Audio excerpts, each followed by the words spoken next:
chez mon ami Philippe Desbrosses, qui est un grand expert en matière d'agriculture bio et qui est un ami très cher pour moi, des responsables actifs des jardins de Cocagne. Je me souviens, c'était un après-midi d'été, et nous avons eu un contact qui a tout de suite été très chaleureux, comme le contact que nous avons en ce moment. Nous ne nous connaissons pas, nous ne nous connaissions pas, mais nous sommes en train de nous découvrir et nous découvrons que nous sommes très proches. Et c'était le sentiment que j'avais eu lors de cette rencontre. Je me souviens très bien, dans la voiture en rentrant, je me disais, cette association-là, il faut absolument qu'elle grandisse et qu'elle s'étende sur tout le territoire en fait. Alors maintenant je découvre que vous êtes dans les Vosges, c'est-à-dire chez nous, et je m'en réjouis tout à fait. Vous me dites que vous cultivez des espèces légumières, mais aussi leurs variétés. Donc vous travaillez à la fois dans le bio et dans la biodiversité. C'est rare. Vous êtes vraiment des gens qui font ce qu'on devra faire dans le futur. Et vous êtes ceux qui construisent le futur.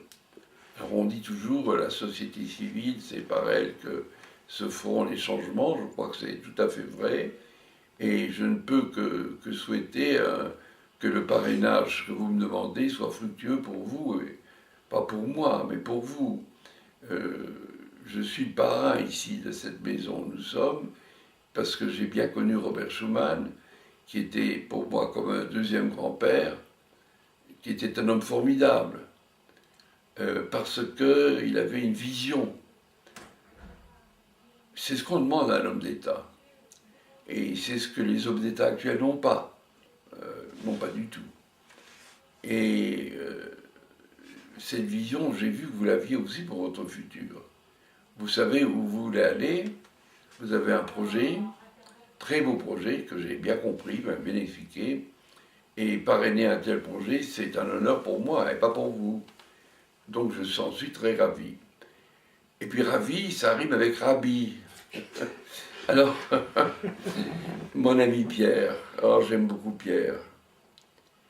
Pierre est un homme formidable. Il est jaloux de moi, Pierre, parce qu'il dit, tu sais Jean-Marie, il y a des injustices dans la vie. Quand je prends l'avion, eh ben, je dois payer autant que toi. Et pourtant, je pèse beaucoup moins. Tout mouillé, je pèse 50 kilos. Et toi, je dis, moi je pèse 51. Ça, c'est son humour. C'est un homme formidable. Je dois avouer que je ne sais pas comment il fait pour faire autant de choses et pour les réussir. Et pour mobiliser autour de lui tout un courant puissant que sont par exemple les colibris ou Terre et Humanisme, avec beaucoup de jeunes. Et moi je le soutiens petitement avec mes pauvres moyens comme je peux, mais je me sens très proche de lui. Et je trouve que si on fait une triangulation entre Pierre Vaux et moi, c'est un triangle parfait, équilatéral, comme on disait autrefois, parce que nous partageons tout à fait les mêmes valeurs. Alors ça, c'est une expression qu'on dit souvent, nous partageons les mêmes valeurs. Ça, c'est pour vendre un parfum à la télé, d'habitude, on dit ça. Mais en l'occurrence, c'est la vérité. Voilà le petit message d'amitié que je pouvais vous transmettre, et vous devez savoir que je serai toujours à l'écoute de ce que vous faites et que je dirai de vous partout, partout, le plus grand bien, parce que il faut que vos expériences essaiment. Ce qui est très important, c'est que ces gens-là de Cocagne essaiment partout. Nous appelons Jardin d'avenir. Donc Oui. Ça va tout à fait dans le sens de ce que vous dites. Tout à fait. Alors vous êtes un jardin d'avenir. Moi je rêve, j'ai été élevé dans un jardin par mon grand-père. J'ai acquis très tôt l'amour des plantes et l'amour des jardins. Et ça c'est parce que mon grand-père m'a raconté des histoires, me prenait sur ses genoux, me parlait des contes de Grimm, des contes d'Andersen, des contes de Perrault, me racontait pourquoi les abeilles vont butiner sur les fleurs, qu'est-ce qu'elles font, m'apprenez notre Père, je vous salue Marie.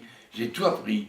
J'ai appris à la fois la beauté de la nature et la beauté de la spiritualité. Et tout ça, c'était dans un jardin. Et maintenant, j'ai un rêve que j'ai essayé de mettre en œuvre à Metz quand j'étais premier adjoint pendant quand même deux mandats, ça fait 12 ans, que la ville se transforme en une ville jardin. Et de fait, mais c'est une belle ville, c'est incontestable, personne ne dit le contraire, c'est devenu une belle ville. Et je rêve que la terre devienne un immense jardin, que toute la terre devienne un jardin, et que nous en soyons les jardiniers, c'est-à-dire les gardiens. Et quand on dit les gardiens, ce sont ceux qui protègent. Donc faire un grand jardin de la terre et protéger ce jardin contre toutes les tentatives de dévoiement qui peuvent se dessiner et que nous connaissons malheureusement très bien. Alors faisons tous ensemble un très beau jardin. Merci. Et si vous aviez, Jean-Marie Pelt, un conseil particulier à nous donner, ça serait lequel? Que vous teniez bon. Le conseil que je vous donnerai, c'est de tenir bon, quoi qu'il arrive. Je suis très croyant, je prie beaucoup Jésus, mais les anciens avaient des expressions, vous savez, à la veillée le soir, et quand tout allait mal, ce qui arrivait souvent aussi, il n'y a pas que maintenant, ils disaient le diable est lâché. Alors on pourrait dire le diable est lâché, parce que nous vivons dans une société qui est effrayante. C'est effrayant ce qui s'est passé à Paris, c'est effrayant. Ce qui est encore plus effrayant, c'est que ça se passe ailleurs le lendemain et ailleurs le surlendemain. On a l'impression que vraiment le mal est là, fort.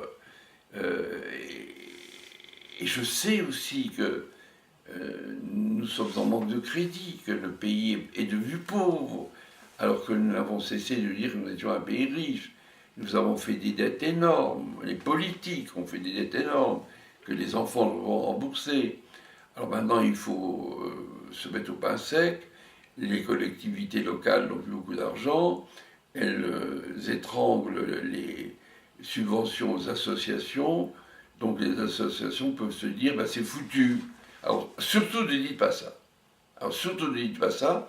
Et je crois que la beauté de votre projet vous permettra de faire arriver avec vous des mécènes et des donateurs. Vous les trouverez. Vous les trouverez parce que c'est vraiment un beau projet.